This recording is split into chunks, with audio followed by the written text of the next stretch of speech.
Hello, world. So it is very late. I need to get to bed for church.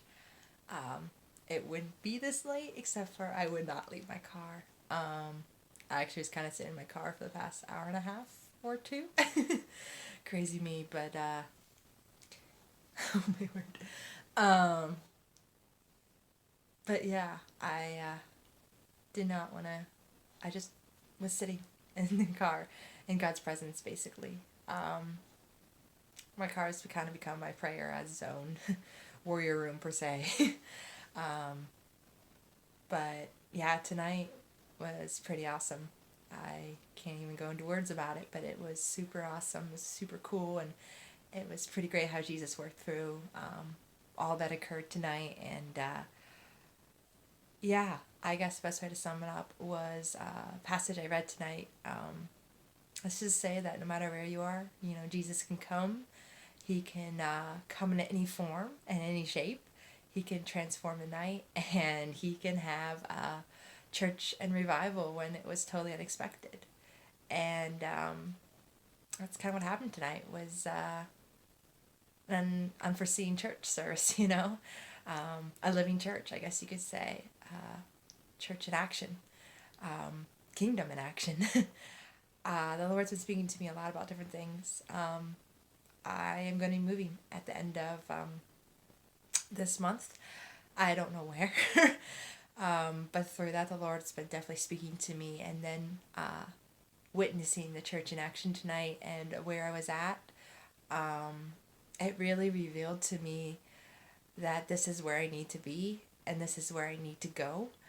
And it was a big confirmation for me that no matter how scary it is, no matter how unpredictable it may be, if this is where Jesus wants me, I need to go where the need is, where the hearts are hungering for Him and don't even know it yet.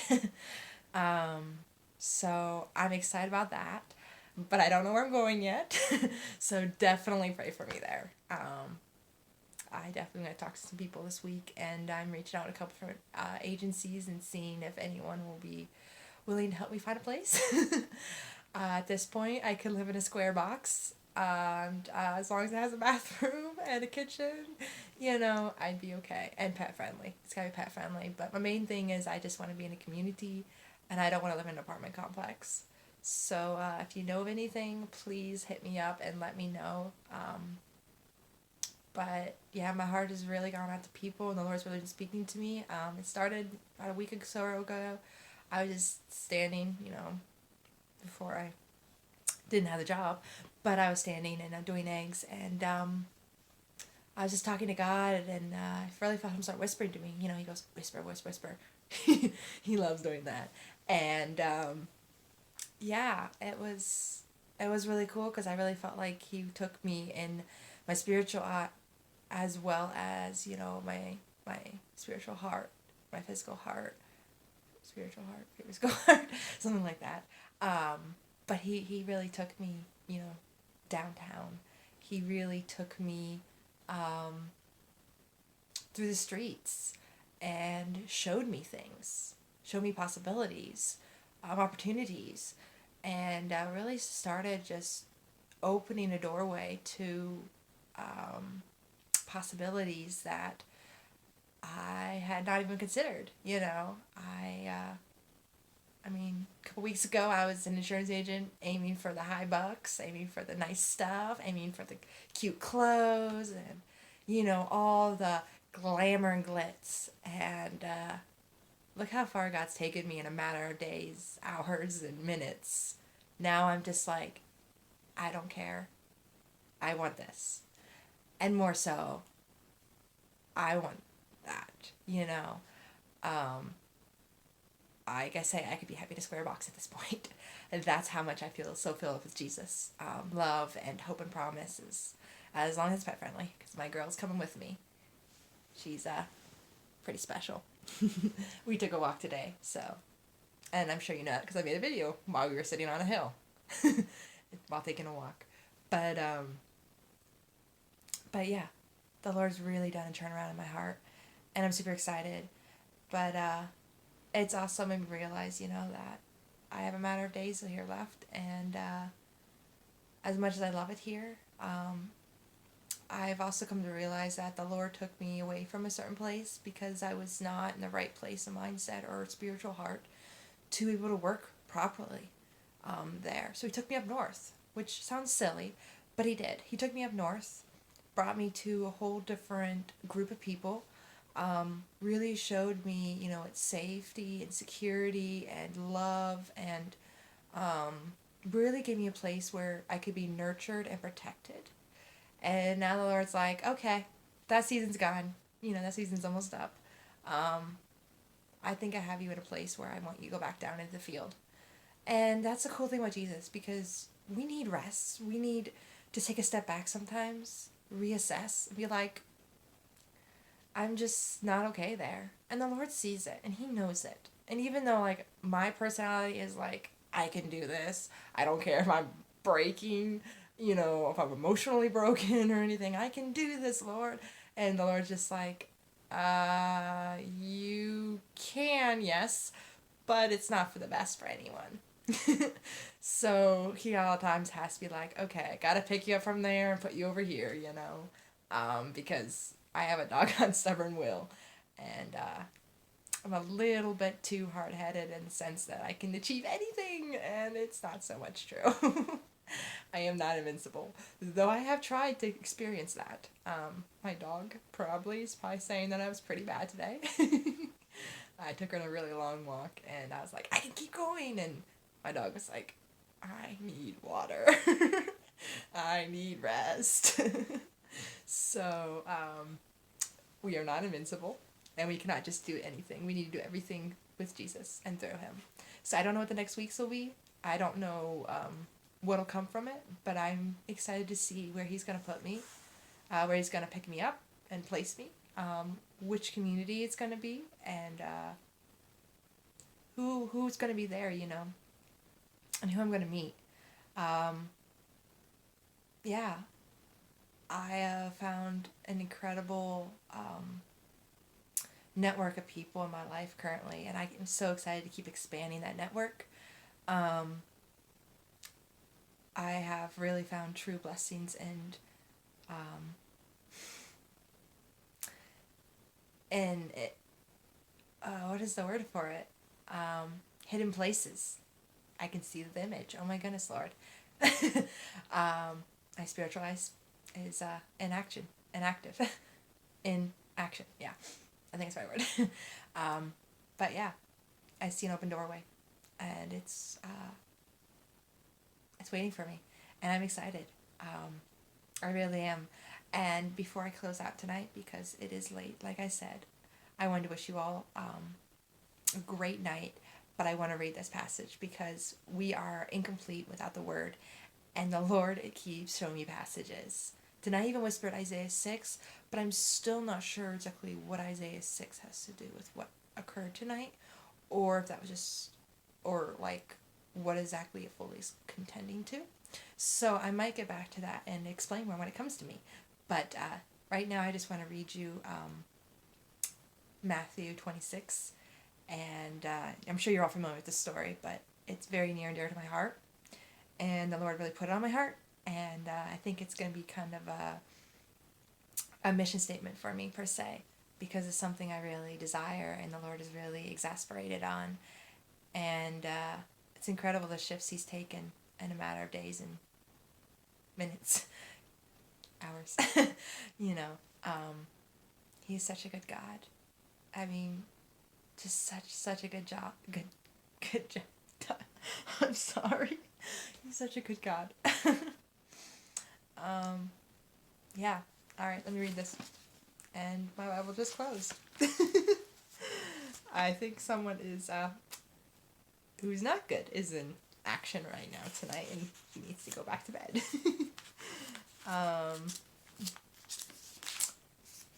Matthew 26.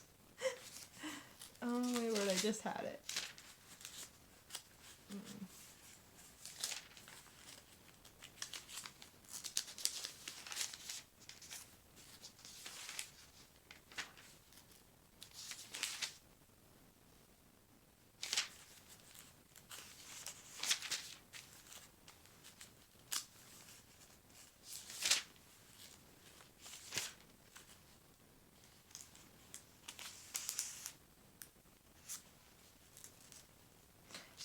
anyways.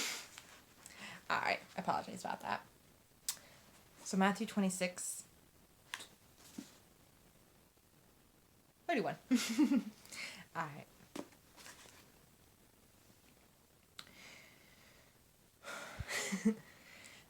When the Son of Man...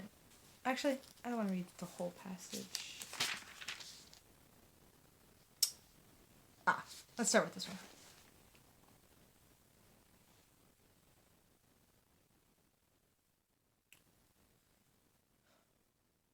Come and experience the full inheritance of the kingdom realm that has been destined for you from before the foundation of the world.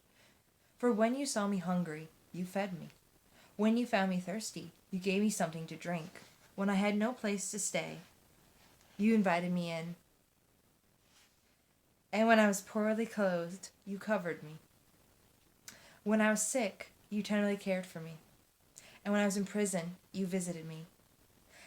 Then the godly will answer him, Lord, when did we see you hungry or thirsty and give you food and something to drink? When did we see you with no place to stay and invite you in? When did we see you poorly clothed and cover you? When did we see you sick and tenderly care for you, or in prison and visit you? And the king will answer them, don't you know, when you cared for one of the least important of these my little ones, my true brothers and sisters, you demonstrated love for me. Just hear the significance of that. When you cared for one of the least important of these, my little ones, my true brothers and sisters, you demonstrated love for me. Now, isn't that just beautiful? That is my mission statement.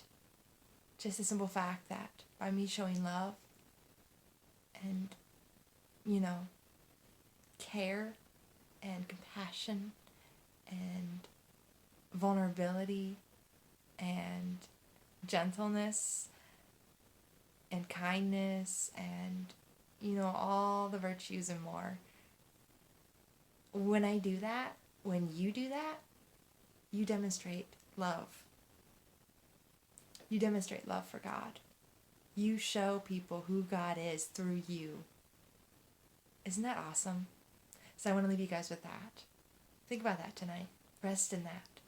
I can right now feel myself already resting in that. And there was something really profound today that was spoken and really stood out to me and just came to mind again tonight as I'm closing this up. But this aspect of this person was speaking to the fact that they don't even know what peace is. I can't imagine. I've been there and I've gone through it. But now that I have it, I can't imagine life without it. And I can't imagine what life was without it. But that just sticks to me and just breaks my heart because how many people out there don't know what peace is? How many people out there are sitting in their rooms or their cars or on the streets or in their houses, in rooms, in situations? How many people are out there sitting in those and they don't know what peace is? Whether they're living in fear or living in doubt or in lies, depression, anxiety, sin, whatever it is, how many people are missing out on that? That just breaks my heart. I love people. I love you guys. How many of you guys are right now not resting in God's peace? How many of you guys don't even know what peace is? Like I said, I can't imagine life without it, and I can't imagine what life was without it. But I know I've been there. So you guys are not alone. But it just breaks my heart to think about that. Because right now, that's what gets you through. When the night gets hard, when you get scared, when fear starts creeping in, or, the enemy starts knocking on your doorstep, that's when you need God's peace to overwhelm you. And I've really found peace through dancing and praising Jesus. And it was actually kind of cool tonight because I was able to combine, you know, peace and joy with movement, which I never really thought about that way. But again, I've only recently been fully free. So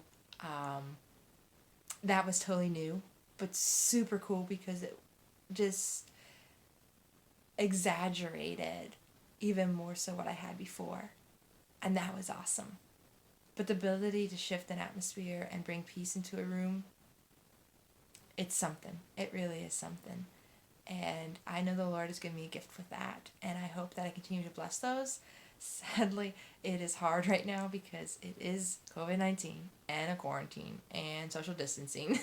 So it is really hard to do that. But there are ways to still bring peace and joy and worship together with people. It may look different, it may feel different, but there are still ways. So let's all rest in God's peace tonight. And if you don't know what that's like, imagine yourself trust falling. That's what it's like. It's like a trust fall straight into God's arms, and He's ready to catch you. So that's the image I got in my spiritual eye right now. Just closing my eyes and trust falling. And I've done lots of trust falls. I've been a camp counselor and missions, and so I've done lots of trust falls. But there's no trust fall like that. And that's what full peace is. Just a major, just falling backwards and letting Jesus catch you. And then just letting His love overwhelm you. That's full peace. That's beautiful peace. So I wish you all good night. I love you, world. I hope you have a great night and a great morning, and I'll get back to you tomorrow. All right. Virtual hug. Bye.